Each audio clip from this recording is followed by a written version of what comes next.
نبی کریم صلی اللہ علیہ وسلم کی جوانی کی ابتدائی سال، یعنی لڑکپن ختم ہو رہا ہے، 10 11 12 13 14 15 16 سال، اس حصے کو میں آج بیان کروں گا انشاءاللہ، اور 17 18 سال بلکہ 20 سال تک، اور 20 سال کے بعد کے جو واقعات ہیں انشاءاللہ وہ ہم اگلے سیشن میں کریں گے، اور چند ایک واقعات ہیں جو مسند روایات سے آتے ہیں وہ میں انشاءاللہ آپ سے ڈسکس کروں گا۔ تو جوانی کے ابتدائی سال، نبی کریم صلی اللہ علیہ وسلم مکہ میں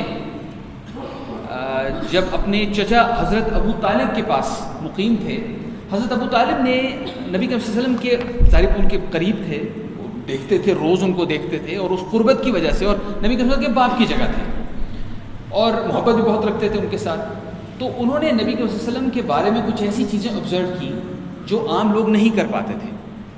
ایک دفعہ مکہ میں قحط پڑا، نبی کریم صلی اللہ علیہ وسلم کی عمر 11 سال، 10 11 8 سے 11 کے درمیان میں کہیں ہوگی، تو یہ جلہمہ بن عرفہ تھا، ایک بڑا مشکل سا نام ہے، ان سے روایت ہے، وہ کہتے ہیں کہ قریش میں قحط پڑا، پانی نہیں تھا، لوگ فاقے سے دوچار تھے، تو لوگوں نے ابو طالب سے کہا کہ آپ ہمارے بڑے ہیں، آئیے بارش کے لیے دعا کرتے ہیں۔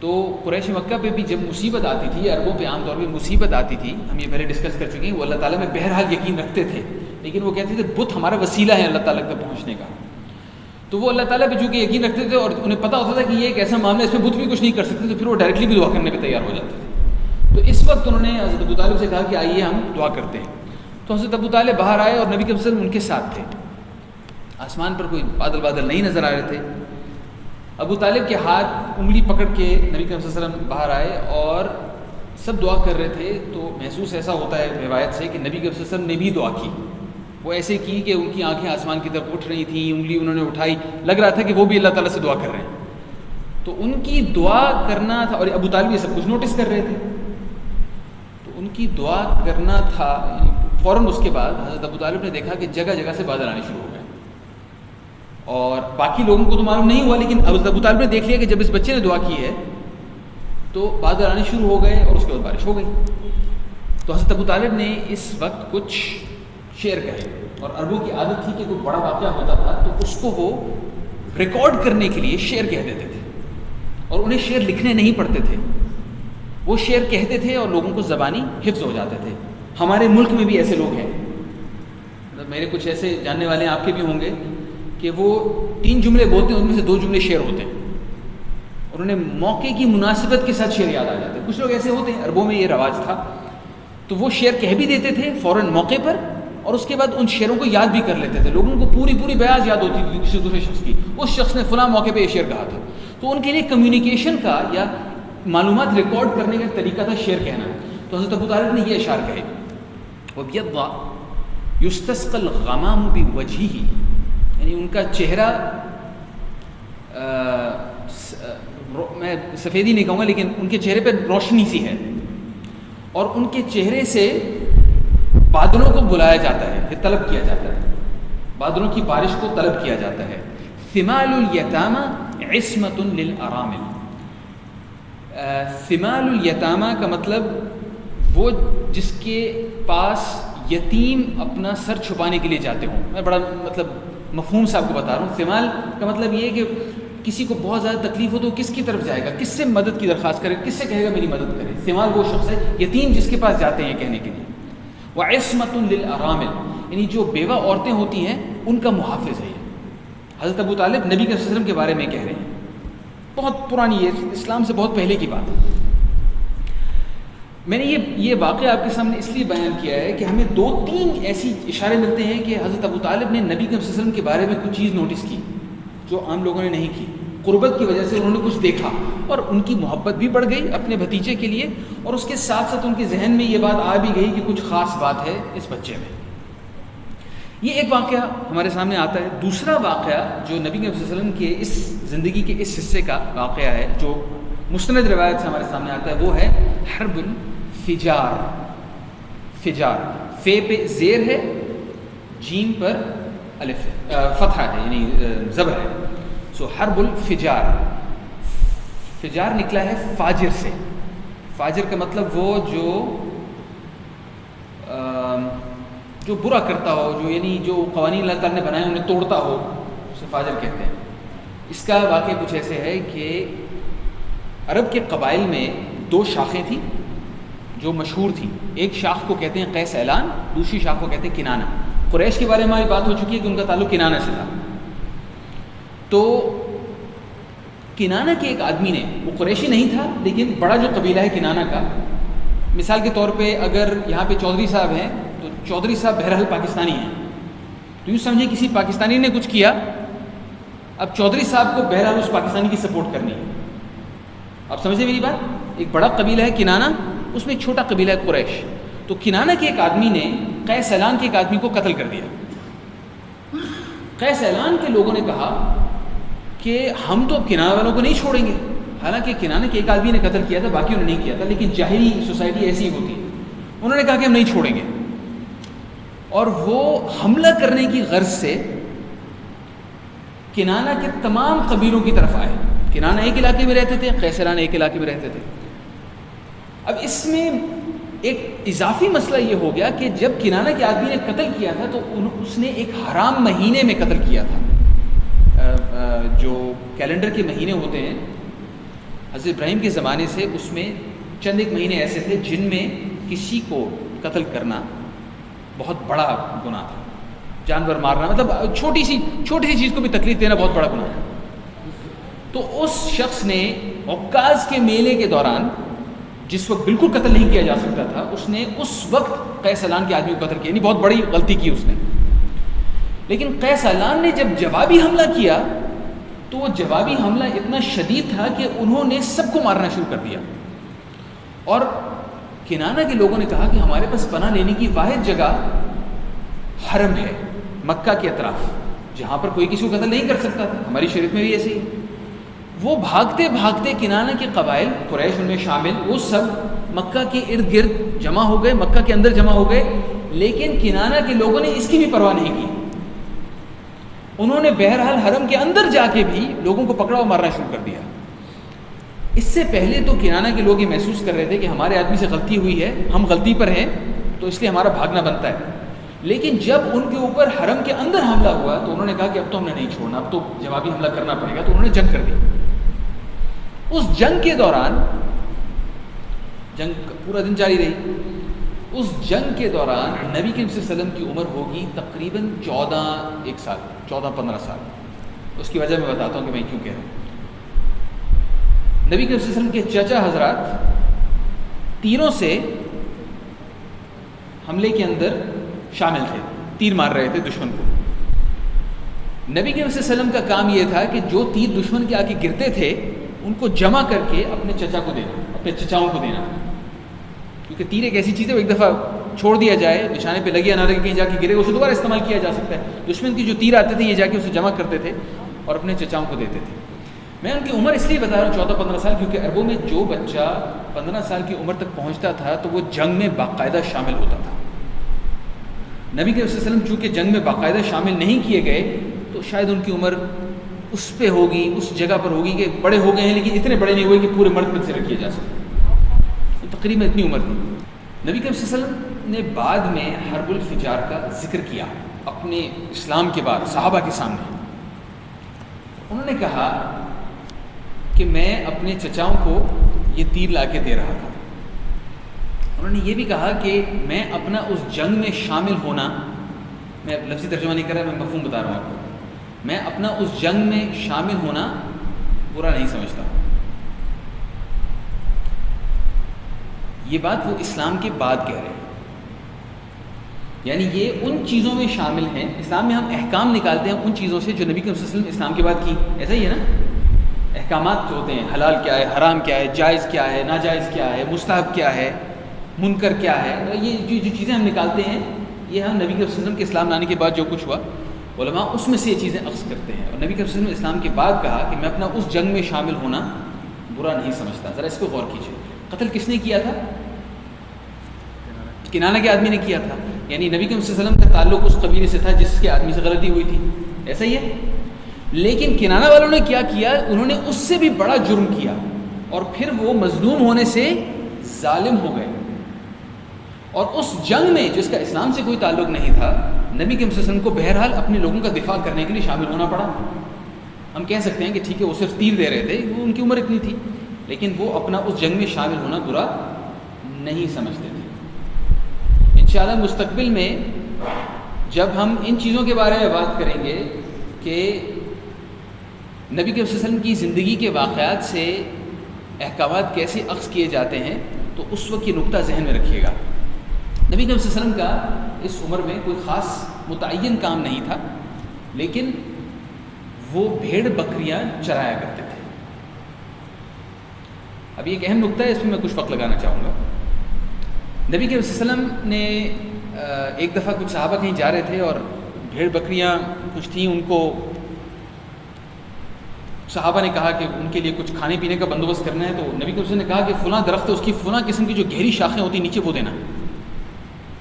تو صحابہ نے پوچھا کہ یا رسول اللہ صلی اللہ علیہ وسلم یہ آپ کو کیسے معلوم ہے؟ تو یہ بڑی باریک تفصیل ہے نا، یہ تو عام آدمی کو تو نہیں پتہ ہوتی، انہیں بھی ایک عام آدمی کو نہیں پتہ تھی۔ نبی صلی اللہ علیہ وسلم نے اس وقت فرمایا کہ میں چرواہا رہ چکا ہوں، میں بکریاں چرایا کرتا تھا۔ اچھا، عربوں کے معاشرے میں جو مختلف پیشے تھے ان میں سب سے نیچے بکریاں چرانے کا پیشہ تھا۔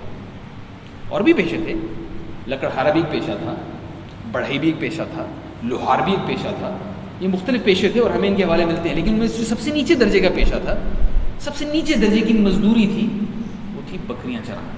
اور نبی کے صلی اللہ علیہ وسلم جب اپنے بکریاں چرانے کا ذکر کرتے تھے تو کھلم کھلا کرتے تھے۔ ایک دفعہ ایک آدمی آیا بہت دور سے، اسلام کی بات ہے اور نبی کے مطلب اسلام پھیل چکا تھا عرب میں، اس وقت آیا، نبی کے وسلم کے بارے میں بتایا گیا کہ یہ اللہ کے نبی ہیں، وہ آ کے ساتھ بیٹھا اور یوں کانپ رہا، تو اس کے لرزنا نظر آ رہا تھا سب کو، کیونکہ اس کے دل میں تھا کہ یہ ایک تو اللہ کے آخری رسول ہیں اور مطلب اس حکومت کے بھی سربراہ ہیں، کانپ رہا تھا وہ۔ نبی کے وسلم نے اس کا کانپنا دیکھا اور اس کے بعد کہا میرے بھائی گھبرانے کی بات نہیں ہے، میں تو ایک عام سا آدمی ہوں، ایک ایسی عورت کا بیٹا ہوں جو سوکھا ہوا گوشت کھایا کرتی تھی۔ سوکھا ہوا گوشت سستا ہوتا تھا۔ نبی کے وسلم نے اپنے بارے میں ایسی چیزوں کا ذکر کیا، یعنی وہ اپنی انکساری میں اپنے راعی الغنم یعنی بکریوں کے چرواہے ہونے کا، یا بھیڑوں کے چرواہے ہونے کا ذکر کرتے ہیں۔ صحیح بخاری میں روایت ہے کہ نبی کے وسلم نے فرمایا ما بعث اللہ نبیا الا راعی الغنم، اللہ تعالیٰ نے کوئی ایسا نبی نہیں بھیجا سوائے اس کے کہ اس نے بھیڑ بکریاں چرائیں۔ تو صحابہ نے اس وقت پوچھا یا رسول اللہ صلی اللہ علیہ وسلم، کہا انت یا رسول اللہ، کیا یا رسول اللہ صلی اللہ علیہ وسلم آپ بھی؟ تو اس وقت نبی صلی اللہ علیہ وسلم نے فرمایا کہ وَأَنَا رَعَيْتُهَا لِأَهْلِ مَكَّةَ بِالْقَرَارِيطِ، میں مکہ کے لوگوں کے لیے بکریاں چرایا کرتا تھا۔ قراریط کا میں مفہوم کچھ ایسے نکالوں گا، چند ٹکوں کے عوض، یعنی مجھے بہت ہی کم اجرت ملتی تھی اس کی۔ اس کا کیا تعلق ہے نبی کے صلی اللہ علیہ وسلم کی نبوت سے اور اس کا کیا تعلق ہے باقی انبیاء کی نبوت سے؟ اس پر صحیح بخاری کی ایک تشریح ہے، میں نے قال الحافظ لکھا ہوا ہے۔ اچھا، انہوں نے یہ جو راعی الغنم والی یعنی بکریوں کے چرواہا ہے ہونا ہے، اس کے بارے میں جو کچھ انہوں نے کہا ہے وہ ہمارے یہ سوچنے کی ضرورت ہے کہ اللہ تعالیٰ نے تمام انبیاء کو نبی کیوں بنایا، تمام انبیاء کو بکریاں کیوں چروائیں، بھیڑ بکریاں کیوں چروائیں؟ مثال کے طور پہ میں آپ کو مثال دیتا ہوں، حضرت موسیٰ علیہ السلام کی پیدائش کے فوراً بعد زندگی کہاں گزری؟ فرعون کے محل میں۔ فرعون کے محل میں وہ ایک طرح کے شہزادے تھے، تو انہوں نے بکریاں کب چرائیں؟ جب وہ مدین گئے، حضرت موسیٰ کو وہاں سے بھاگنا پڑا، مدین گئے اور وہاں پہ جو معاہدہ ہوا ان کا اپنے سسر کے ساتھ، وہ بکریاں چرانے کا تھا، انہوں نے بھی بکریاں چرائیں۔ حضرت عیسیٰ علیہ السلام نے بھی بکریاں چرائیں، اور نبی صلی اللہ علیہ وسلم نے فرمایا ہے اگر تو تمام انبیاء نے بکریاں چرائیں، تو یہ بکریاں چرانے میں کیا خاص بات ہے، اس کا کیا تعلق ہے نبی ہونے سے؟ بکریاں چرانا یا بھیڑ بکریاں چرانا ایک طرف اور نبی ہونا ایک طرف، ان کا آپس میں کیا تعلق ہے؟ حافظ ابن حجر اس کے بارے میں چند ایک باتیں کہتے ہیں، میں وہ بھی آپ کے سامنے پیش کرتا ہوں، اور ان کے علاوہ میرے اساتذہ نے بھی چند ایک باتیں کہی ہیں، میں ان کا اس میں اضافہ کروں گا۔ سب سے پہلی بات یہ ہے کہ جب کوئی بھیڑ بکریاں چراتا ہے تو اس کو اکیلے میں وقت گزارنے کا موقع ملتا ہے، وہ کسی سے بات نہیں کر سکتا، بہت لمبا عرصہ وہ گزارتا ہے جس میں وہ کسی سے بات نہیں کرتا، اور اس اکیلے پن میں وہ مجبور ہو جاتا ہے اللہ تعالیٰ کی قدرت کے بارے میں سوچنے پر۔ آپ اور میں اگر اپنی زندگی میں مصروف رہتے ہیں صبح سے شام تک، ہمیں موقع نہیں ملتا اللہ تعالیٰ کی قدرت کے بارے میں سوچنے کا. لیکن اگر کوئی کچھ نہیں کر سکتا، وہ بھیڑ بکریاں ہیں وہ چل رہی ہیں، اب وہ یہ مطلب کوئی بھیڑوں کو نہیں کہہ سکتا جلدی کرو ذرا، انہوں نے اپنا ٹائم لگانا ہے، تو وہ جتنی دیر وہ ٹائم لگا رہی ہیں اس کو سوچنا پڑے گا. اور وہ کیا دیکھے گا؟ وہ دیکھے گا سورج ایک کونے سے چڑھتا ہے، پورا دن سفر کرتا ہے، شام کو غروب ہو جاتا ہے. آپ اور میں اپنی مزدوری کے دوران ہمیں سورج کے بارے میں سوچنے کا موقع نہیں ملتا. وہ دیکھتا ہوگا کہ فلاں پرندے ہیں جو ہر سال اس موسم میں آتے ہیں، وہ دیکھتا ہوگا کہ فلاں قسم کی گھاس اور فلاں قسم کا درخت اس وقت پتے دیتا ہے جس کے اوپر جاتی ہیں میری بھیڑ بکریاں اور ان کا یہ فائدہ ہوتا ہے. وہ دیکھتا ہوگا شہد کی مکھیاں کہاں سے جاتی ہیں، کیا کیا کچھ کرتی ہیں، اسے سب کچھ نظر آتا ہے. تو اس کی وجہ سے اس کا ذہن اس طریقے سے اللہ تعالیٰ کی قدرت پہ سوچنے کا عادی ہو جاتا ہے. پہلی یہ بات. دوسری بات، اس طریقے سے بھیڑ بکریوں کے انتظار میں وہ صبر سیکھ جاتا ہے. اور صبر ایک نبی کے لیے بہت ضروری ہے. بلکہ نبی کے لیے کیا، ہمارے علماء نے اس کے لیے یہ بھی کہا ہے کہ انبیاء تو اب ختم ہو گئے نا، انبیاء کا سلسلہ نبی کے سلسلے پہ ختم ہو گیا. اب انبیاء کے ورثہ ہم لوگ رہ گئے. ہمیں جو کچھ وراثت میں ملا ہے، جو انبیاء کے ورثہ ہیں وہ عالم ہیں، جن کے پاس علم ہے، جو ان کا جو ہمیں وراثت میں ملا ہے. تو علماء کہتے ہیں کہ ایک امام بننے کے لیے بھی، اور میں صرف امام مسجد کی بات نہیں کر رہا، میں مسلمانوں کا ایک لیڈر اس کی بات کر رہا ہوں، ایک لیڈر کے لیے بھی ایک بہترین ٹریننگ ہے بھیڑ بکریاں چرانا. اور یہاں پہ خاص بھیڑیں چرانے کی بات ہو رہی ہے، بھیڑ بکریاں چرانے کی. یہاں پہ اونٹ چرانے کی، گھوڑے چرانے کی بات نہیں ہو رہی. اس لیے کہ اگر آپ کو موقع ملا ہو کسی سے بات کرنے کا جو بھیڑیں چراتا ہے اس سے، اور کسی ایسے شخص سے بات کرنے کا موقع ملا ہو جو اونٹ چراتا ہے، اس سے آپ کو دونوں میں فرق نظر آئے گا، ان کی شخصیت میں فرق نظر آئے گا. جو گھوڑے چراتے ہیں، میں نے ان سے بات کی ہے، آپ نے بھی کی ہوگی، ان میں تھوڑا سا ایک فخر ہوتا ہے. جو اونٹ چراتے ہیں ان میں تھوڑا سا ایک طرح کی رفنس ہوتی ہے، وہ ذرا سخت انداز ہوتا ہے ان کا، کیونکہ انہیں اونٹوں سے ڈیل کرنا پڑتا ہے. اونٹ ایک خاص طبیعت کے ہوتے ہیں. اور جو بھیڑیں چراتے ہیں عام طور پہ ان میں نہ صرف آپ کو صبر نظر آتا ہے، بلکہ اس کے ساتھ ساتھ ان کے بات کرنے کا انداز دھیما سا ہوتا ہے، ان میں بہت انکساری ہوتی ہے. تیسری چیز، حافظ ابن حجر کہتے ہیں کہ بھیڑ بکریاں انسانوں کی طرح کی ہوتی ہیں. انسان بھیڑوں کی طرح ہوتے ہیں. کیوں؟ کبھی آپ نے دیکھا وہ بھیڑیں کس طریقے سے چلتی ہے، تو ایک بھیڑ ہوگی جو ایک طرف جائے گی تو ساری بھیڑیں اس کے پیچھے جانی شروع ہو جائیں گی. انسان بھی ایسے کرتے ہیں. دوسری بات یہ کہ ہر بھیڑ منفرد ہوتی ہے، یونیک ہوتی ہے. اور یہ بات آپ کسی چرواہے سے پوچھیں گے تو آپ کو بتائے گا. آپ کو سب، مجھے اور آپ کو صرف بھیڑیں نظر آئیں گی، سب کا رنگ سفید ہے، سب ایک جیسی ہیں. لیکن چرواہے ان کے نام بھی رکھتے ہیں. وہ فلانی والی جو ہے وہ ہے، اور وہ فلانی والی وہ ہے. اچھا یہ والی جو ہے نا یہ بڑی ایسی ہے، اور وہ فلاں والی ایسی ہے. تو ان کی انفرادی طبیعت کے مطابق پھر چرواہا ان سے ڈیل کرتا ہے. مثال کے طور پہ ان میں سے کوئی اگر ڈھیٹ قسم کی ہے، ہٹ دھرم قسم کی ہے، تو اسے ایک طریقے سے ڈیل کرنا ہے. اور کوئی بڑی نرمی سے مان جاتی ہے تو اسے ایک طریقے سے ڈیل کرنا ہے. اور اللہ تعالیٰ انسانوں کی یہ بھیڑیں چرانے میں ایسے تربیت کر دیتے ہیں کہ جب انہوں نے انسانوں کی امامت کرنی ہوتی ہے، انسانوں کی رہبری کرنی ہوتی ہے، تو اس رہبری میں بھی اسی طریقے سے ہر شخص سے اس کی اپنی طبیعت کے مطابق ڈیل کرنا پڑتا ہے. اس کے علاوہ بھیڑ بکریاں چراتا ہے اس کے اندر نرمی بھی آتی ہے اور بہادری بھی آتی ہے. نرمی اس لیے کہ بھیڑیں انسانوں کی طرح ایسی ہوتی ہیں کہ انہیں ضرورت ہوتی ہے کہ کوئی ان کی حفاظت کرے. اگر کہیں سے کوئی مثال کے طور پہ جنگلی جانور آ جائے، وہ بھیڑ لے جائے گا، بھیڑ اس بارے میں کچھ نہیں کر سکتی. تو انسان جو وہاں پہ کھڑا ہوا چرواہا، اس کی ذمہ داری ہے، اس انسان کی ذمہ داری ہے کہ وہ بھیڑوں کی حفاظت کرے.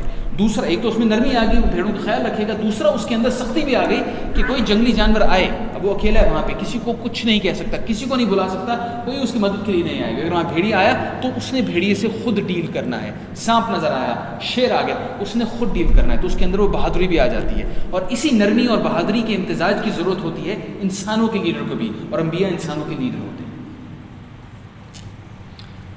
اسی میں ایک باریک نکتہ یہ کہ اسلام میں ہمیں بڑی شد و مت سے یہ حکم دیا گیا ہے کہ ہم کسی کو ایذا نہ پہنچائیں، اور اگر کسی کو ایذا پہنچائی جا رہی ہو، تکلیف دی جا رہی ہو، تو ہم اس سے وہ تکلیف ہٹانے کی کوشش کریں۔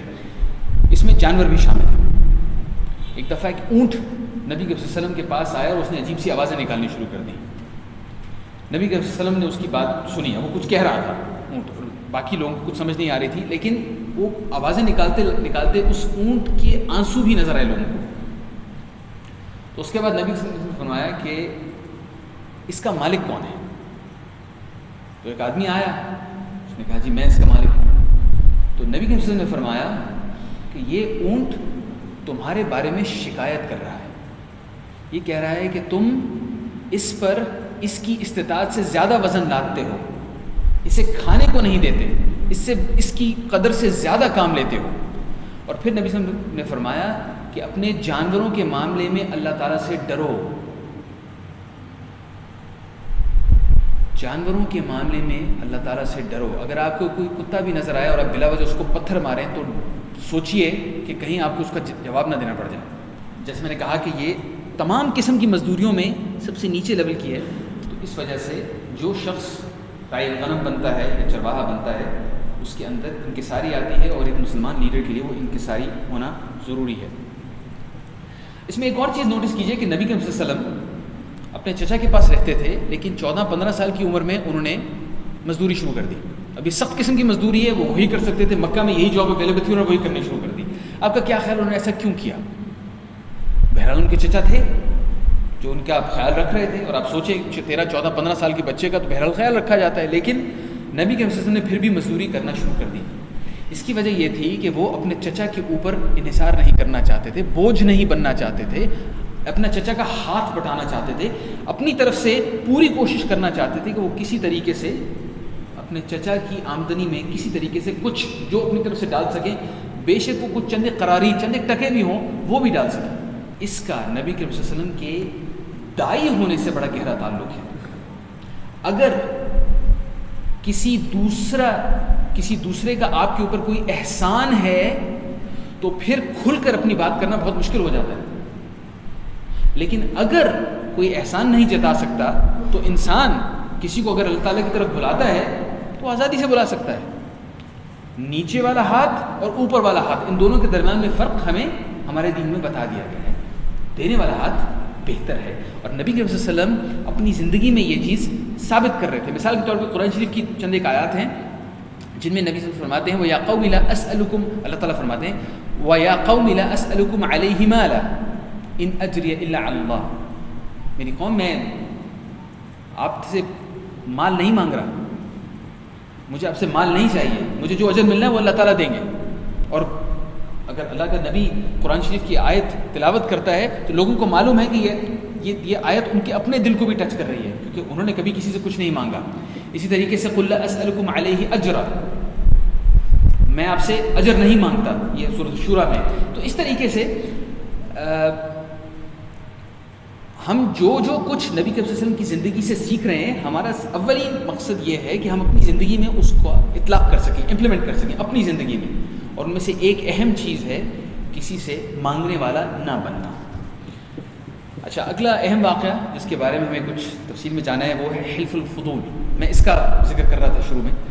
بنی زبید کا ایک آدمی یمن سے آیا اور مکہ میں اس نے کچھ تجارت کی، اپنی کچھ چیزیں بیچی۔ یہ عمرہ حج کرنے کے لیے بھی آیا تھا، اور اپنے ساتھ چمڑے کی کچھ چیزیں جو یمن میں بنتی تھی وہ لے کر آیا تھا۔ اس نے مکہ میں عاص بن وائل نام کے ایک آدمی کو کچھ سامان بیچا، دوسروں کو بھی بیچا، عاص بن وائل کو بھی بیچا۔ اب عاص بن وائل، آپ میں سے کسی کو اندازہ ہے کہ کون ہوں گے؟ عاص بن وائل، ان کا پہلا نام دیکھیے عاص، اور یہ نبی صلی اللہ علیہ وسلم کے ارلی جوانی کا واقعہ ہے۔ نبی صلی اللہ علیہ وسلم کی عمر اس وقت تقریباً 20 سال تھی۔ عاص بن وائل عمر بن العاص کے والد رضی اللہ تعالیٰ عنہ کے والد عاص بن وائل۔ عاص بن وائل ایک بہت اسٹیبلش قسم کے سیاستدان بھی تھے، بہت بڑے بزنس مین بھی تھے، مکہ کے امیر ترین اور مضبوط ترین طاقتور ترین لوگوں میں ان کا شمار ہوتا تھا۔ تو اس زبیدی آدمی نے جب اپنا مال بیچا اور عاص بن وائل کو بیچا تو عاص بن وائل نے کہا کہ دیکھو تم سے نا چند دن بعد لینا پیسے، ابھی نہ لو، بعد میں لینا۔ زبیدی نے کہا کہ چلو ٹھیک ہے، میں بعد میں لوگوں میں عمرہ کرنے کے لیے وہ عمرہ کرنے کے لیے جو حج عمرہ جو کچھ کرا تھا اس نے مکمل کیا. اس کے بعد گیا عاص بن وائل کے پاس اور کہا کہ وہ مجھے پیسے دے دیجیے. تو عاص بن وائل نے کہا کہ تم ایسا کرو تم کل آنا. تو وہ اگلے دن اس نے کہا چلو ٹھیک ہے ایک دن اور انتظار کر لیتا ہوں. اگلے دن گیا، عاص بن وائل پہلے نہیں ملا، پھر اس نے کہا جب ملا تو اس نے کہا تم کل آنا. ایسا بار بار ہونا شروع ہو گیا. تو زبیدی آدمی کو اندازہ ہو گیا کہ یہ لگتا ہے ان کا پیسے دینے کا ارادہ نہیں ہے.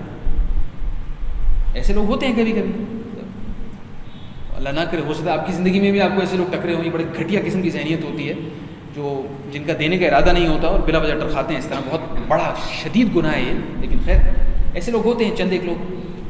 تو اب اس زبیدی کے پاس کوئی چارہ نہیں تھا. اس نے جا کر دوسرے لوگوں سے کہنا شروع کیا جو کہ عاص بن وائل کے قبیلے سے تھے یا قریش کی دوسری شاخوں سے تھے. اس نے کہا کہ دیکھو میرے پیسے دینے ہیں، ذرا ان سے کہیں کہ دے دیں. لوگوں نے کہا کہ عاص بن وائل نے تمہارے پیسے دینے ہیں.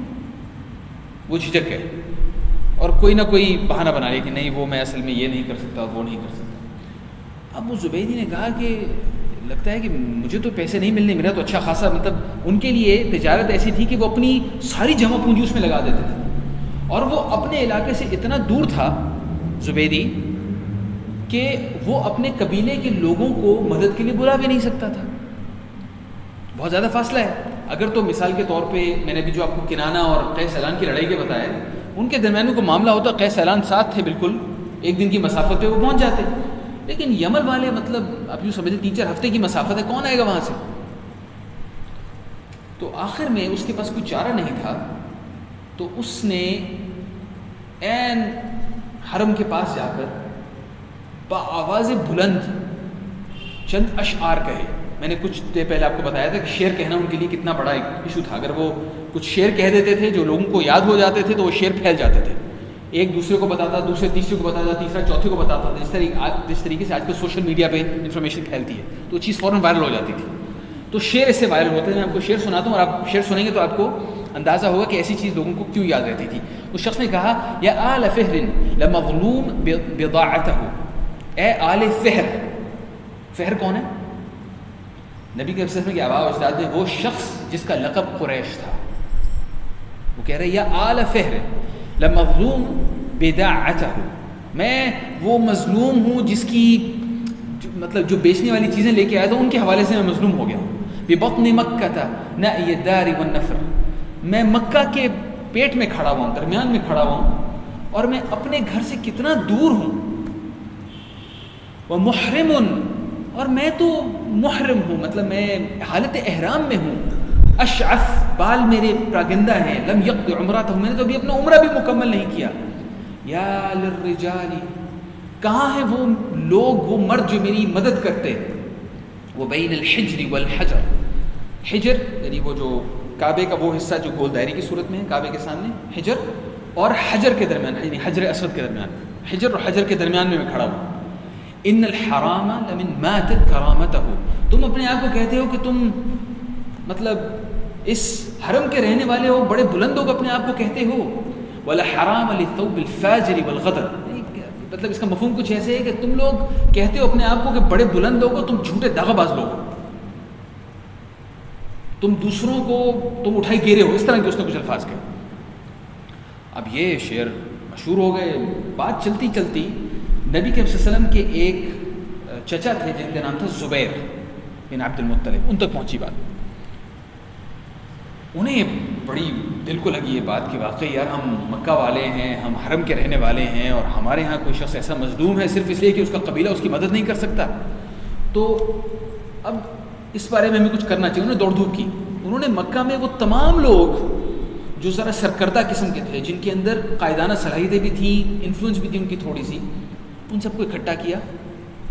لیکن ان میں وہ لوگ تھے جن کے بارے میں انہیں پتہ تھا کہ وہ اچھائی کا ساتھ دینے سے دریغ نہیں کریں گے. ان سب کو عبداللہ بن جدعان، یہ یہاں لکھا بھی ہوا ہے میرے نام، یہ ذہن نشین کر لیجئے، یہ نام بعد میں بھی آئے گا، سیرت میں کئی دفعہ یہ نام آتا ہے. عبداللہ بن جدعان کے مکان پر جمع کیا. عبداللہ بن جدعان ایک عمر رسیدہ شخص تھا، مکہ میں بڑا شرف والا سمجھا جایا کرتا تھا اور کبھی اسے کوئی اچھی چیز کہی جائے تو سنتا تھا. اس کا انتقال ہو گیا تھا نبی کریم صلی اللہ علیہ وسلم کی نبوت سے پہلے، لیکن نبی کریم صلی اللہ علیہ وسلم نے اپنی جوانی میں اس کو دیکھا. تو عبداللہ بن جدعان کے مکان پر ایسے تمام لوگوں کو جمع کیا، اور ان لوگوں میں جو چند ایک لوگ جمع ہوئے، ان میں زبیر بن عبد المطلب نے جو سب سے کم عمر شخص چنا وہ تھے اللہ کے نبی صلی اللہ علیہ وسلم، جن کی عمر اس وقت 20 سال تھی، ورنہ عام طور پہ ان کے علاوہ سب بڑی بڑی عمر کے لوگ تھے. لیکن اللہ کے نبی صلی اللہ علیہ وسلم کے اندر ان کے چچا کو پہلے سے کچھ چیزیں نظر آ رہی تھی کہ یہ شخص ہے جو ہمیشہ مظلوم کا ساتھ دینے میں دریغ نہیں کرتا. نبی صلی اللہ علیہ وسلم اس میٹنگ میں شامل ہوئے. ان لوگوں نے آپس میں اس زبیدی شخص کا معاملہ ڈسکس کیا، اور اس کے بعد کہا کہ ہمارا معاشرہ ایسا ہے کہ اس میں اگر کوئی کسی کا ساتھ دیتا ہے تو وہ صرف اس لیے دیتا ہے کہ اس کا تعلق اس کے قبیلے سے ہے، لیکن ہم ہمیشہ مظلوم کا ساتھ دیں گے چاہے وہ ہمارے قبیلے سے ہو یا نہ ہو. عربوں میں اس سے پہلے ایسا واقعہ کبھی نہیں ہوا تھا. اس سے پہلے اگر کوئی حلف لیا جاتا تھا، یعنی اردو میں حلف یا عربی میں حلف یہ لیا جاتا تھا، تو وہ اس بنیاد پہ لیا جاتا تھا کہ میں قریشی ہوں، میں قریشی کی مدد کروں گا. بلکہ عربوں میں مقولہ بھی تھا اپنے بھائی کی مدد کرو چاہے ظالم ہو یا مظلوم. بعد میں اسلام نے اس کا مفہوم تبدیل کر دیا، لیکن عربوں میں پہلے کہا جاتا تھا تمہارا بھائی بے شک ظالم ہو پھر بھی اس کی مدد کرو. بھائی مطلب تمہارے قبیلے کا شخص. تو یہ پہلی دفعہ عربوں نے یہ دیکھا کہ ہم میں سے چند ایک لوگ ہیں جنہوں نے یہ حلف لیا ہے. حلف لینے کا کیا طریقہ تھا؟ لکھتے پڑھتے نہیں تھے، سائن کرنے والی کوئی بات نہیں تھی، لکھنا وکھنا نہیں آتا تھا. تو یہ سب حلف لینے کے لیے کیا کرتے تھے کہ کعبے کے پاس جمع ہوتے تھے، بآواز بلند سب کو کہتے تھے. عصر کے بعد عام طور پہ وہاں لوگ بیٹھتے تھے، یعنی سورج تھوڑا سا ڈھل رہا ہوتا تھا، اس وقت بیٹھتے تھے اور سب کو بتاتے تھے کہ ہم نے یہ حلف لیا ہے. اس کے بعد سب لوگ اپنے ہاتھ عطر میں ڈبوتے تھے، جنہوں نے حلف لیا ہے اپنا ہاتھ ڈبوتے تھے، اور سب کعبے پر ایک ہی جگہ اپنا ہاتھ ملتے تھے. یہ ان کا حلف لینے کا طریقہ تھا، یہ دکھانا کہ بھئی ہم نے یہ حلف لے لیا ہے، اور اب دیکھ لو، گن لو، میں ان میں شامل ہوں، ہم سب نے حلف لے لیا. نبی کے رسول ان میں شامل ہوئے. اور اسلام کے بعد انہوں نے فرمایا، نبی صلی اللہ علیہ وسلم نے فرمایا لقد شہدت فی دار عبداللہ بن جدعان حلفا، میں عبداللہ بن جدعان کے گھر میں ایک ایسے حلف میں شریک تھا، ما احب لی به حمر النعم ولو ادعى به فی الاسلام لاحببت. میں اگر مجھے اس حلف لینے کے بجائے سرخ اونٹ دیے جاتے، بہترین قسم کے سرخ اونٹ دیے جاتے، میں وہ پسند نہ کرتا، میں اس حلف کو پسند کرتا. یعنی آج کے زمانے میں سرخ اونٹ سمجھ لیں کہ بڑی بہترین قسم کی گاڑیاں دی جاتی ہیں، گھر دیے جاتے، بڑے پیسے دیے جاتے ہیں، میں ان کو پسند نہ کرتا، میں اس حلف کو پسند کرتا. اس کے بعد کہا کہ اگر مجھے اسلام میں بھی ایسے حلف کے لیے بلایا جائے تو مجھے وہ بہت پسند ہوگا. یہ حلف غیر مسلم لے رہے تھے، اور نبی صلی اللہ علیہ وسلم اسلام کے بعد کہہ رہے ہیں کہ اگر مجھے ایسے حلف کے لیے بلایا جائے تو میں اس میں شامل ہونا پسند کروں گا. علماء اس حدیث سے بہت سارے احکامات نکالتے ہیں. مثال کے طور پہ سب غیر مسلم برے نہیں ہوتے. مثال کے طور پہ آپ کے معاشرے میں اگر خیر کا کوئی کام ہو رہا ہے تو چاہے وہ جو کوئی بھی کر رہا ہے اس میں شامل ہونا نبی کے صلی اللہ علیہ وسلم کی اتباع ہے، نبی کے صلی اللہ علیہ وسلم کو فالو کرنا ہے. خیر کا اگر کوئی کام ہو رہا ہے، اور میں اس معاشرے میں، ہمارے اس شہر میں ایسی چند ایک مثالیں میں نے دیکھی ہیں جو لوگ یہ کام کرتے ہیں، اور میں آپ کے سامنے پیش کرتا ہوں، آپ نے بھی دیکھی ہوں گی. مثال کے طور پہ بلڈ ڈرائیوز، یعنی جو خون دینا، خون جمع کرنا تاکہ زخمیوں کو دیا جا سکے. دیکھنے میں اس کا اسلام سے کوئی تعلق نہیں ہے، لیکن میں نے دیکھا ہے کہ کچھ ماشاءاللہ بڑے اللہ تعالیٰ کا خوف رکھنے والے لوگ ہیں جو ان میں شرکت کرتے ہیں. یہ ہلال احمر وغیرہ جو اس طرح کے ایونٹس ارینج کرتی ہیں، ان میں شامل ہوتے ہیں، خود بھی خون دیتے ہیں، دوسروں کو بھی انکریج کرتے ہیں اپنے ساتھ لا کے، تاکہ اگر کوئی خدا نخواستہ زخمی ہو جائے تو وہ خون ان تک پہنچ سکے. کیا یہ دعوت کا کام ہے یا نہیں؟ بالکل ہے. دوسری چیز، پچھلی دفعہ بھی ہماری بات ہوتی، یتیم خانے قائم کرنا، یتیموں کی مدد کرنا، یتیموں کی ٹیوشن پڑھانا، ان کے لیے پیسے دینا. ایک اور کام میں نے دیکھا ہے جو حال ہی میں شروع ہوا ہے، اور ماشاءاللہ بڑے بہترین قسم کے لوگ ہیں جو یہ کام کر رہے ہیں. وہ یہ کرتے ہیں کہ چونکہ گھروں میں کئی دفعہ مسائل پیدا ہو جاتے ہیں شوہر اور بیگم کے درمیان، تو وہ ایسے معاملات حل کروانے میں مدد کرتے ہیں. ان میں سے ایک صاحب ایسے ہیں لاہور میں میں نے دیکھے ہیں جو کہ باقاعدہ ٹریننگ دیتے ہیں. جن لوگوں کی شادی ہونے والی ہوتی ہے، ہو چکی ہوتی ہے، حال ہی میں ہوئی ہوتی ہے، ان کی ٹریننگ کرتے ہیں کہ شادی کے بعد کس قسم کے آپس میں اختلافات ہو سکتے ہیں، آپ انہیں کیسے روک سکتے ہیں، آپس میں گفتگو کیسے کرنی چاہیے وغیرہ وغیرہ. یہ کام میں نے دیکھا، مجھے بڑی خوشی ہوئی دیکھ کے، کیونکہ طلاق کی جو شرح ایک طرف بڑھ رہی ہے، دوسری طرف یہ لوگ انشاءاللہ اس کے اوپر کچھ نہ کچھ اثر ڈالیں گے. اسی طریقے سے بچوں کی تربیت کیسے کرنی چاہیے، اسی طریقے سے غربت، اسی طریقے سے جرائم جو اگر آپ کے علاقے میں ہوتے ہیں تو ہمارے معاشرے میں بھی اس طرح کے مسائل ہیں. اور اگر ہم یہ سمجھتے ہیں کہ کوئی اسلامی کام یا دینی کام صرف یہ ہے جو مثال کے طور پہ مسجد میں کیا جائے، یا دینی کام کا مطلب صرف یہ ہے کہ لوگوں کو، جیسے میں کر رہا ہوں اس وقت آپ لوگوں سے بات کر رہا ہوں یا آپ میرے ساتھ بات کر رہے ہیں اس طریقے سے، یہ بے شک دعوت ہے، لیکن یہ دعوت کا ایک جز ہے، یہ دعوت کا تمام نہیں ہے. دعوت میں اس کے علاوہ اور بھی بہت ساری چیزیں ہیں. اگر میں پوری زندگی میں نے آپ کی یا اپنے معاشرے کی مدد کرنے کا کوئی کام نہیں کیا، اور آخر میں آپ کے پاس آ کے میں کہتا ہوں کہ آئیے جناب، آئیے ذرا نماز کا وقت ہو گیا ہے، چلیے میرے ساتھ نماز پڑھنی چاہیے، تو یہ ایک لیول ہے. اور دوسری طرف یہ ہے کہ آپ دیکھتے رہیں کہ میں پوری زندگی صادق اور امین رہا، جہاں کسی کو مدد کی ضرورت پڑی تھی میں نے مدد کرنے کی کوشش کی. اس کے بعد میں آپ سے کہتا ہوں آئیے یار ہم سب کو اللہ تعالیٰ کے قریب ہونا چاہیے. تو آپ کا کیا خیال ہے کس صورت میں دعوت زیادہ کامیاب ہوگی، کس صورت میں دعوت میں زیادہ برکت ہوگی، کس صورت میں لوگ آپ کو زیادہ مخلص جانیں گے؟ نبی کریم صلی اللہ علیہ وسلم کو صادق اور امین صرف اس لیے نہیں کہا جاتا تھا کہ لوگ انہیں سچ بولتے ہوئے سنتے تھے. سچ بولنے کا مطلب یہ ہے کہ جب ایک شخص کا ذاتی مفاد جھوٹ بولنے میں ہو، وہ اس وقت سچ بولے. امین ہونے کا مطلب یہ ہے کہ اگر لوگ اس کے پاس امانت رکھوائیں تو وہ ویسے ہی واپس کر دے. یار انہیں کیا ضرورت ہے لوگوں کی امانتیں اپنے پاس رکھیں، بلا وجہ ان کی حفاظت کریں، دروازوں کو کنڈیاں لگاتے پھریں، کیوں کر رہے ہیں وہ ایسے؟ کیا خیال ہے؟ اس کی وجہ یہ تھی کہ ان کے معاشرے میں جو مسائل تھے، نبی کے صلی اللہ علیہ وسلم ان مسائل کو حل کرنے میں پیش تھے. اور آپ کے اور میرے لیے بھی نبی کے صلی اللہ علیہ وسلم کا اتباع کرنے کے لیے ضروری ہے کہ ہمارے معاشرے میں جو مسائل ہیں، چاہے ان کا تعلق ڈائریکٹلی اسلام کے ساتھ ہو یا ویسے ہماری سوسائٹی کے ساتھ ہو، ہم اس کے اندر اپنی طرف سے پوری کوشش کریں. اللہ تعالیٰ آپ کو بھی اور مجھے بھی ان سنتوں پر عمل کرنے کی توفیق عطا فرمائے جو ہم نبی کریم صلی اللہ علیہ وسلم کی سیرت جانتے ہوئے سیکھ رہے ہیں.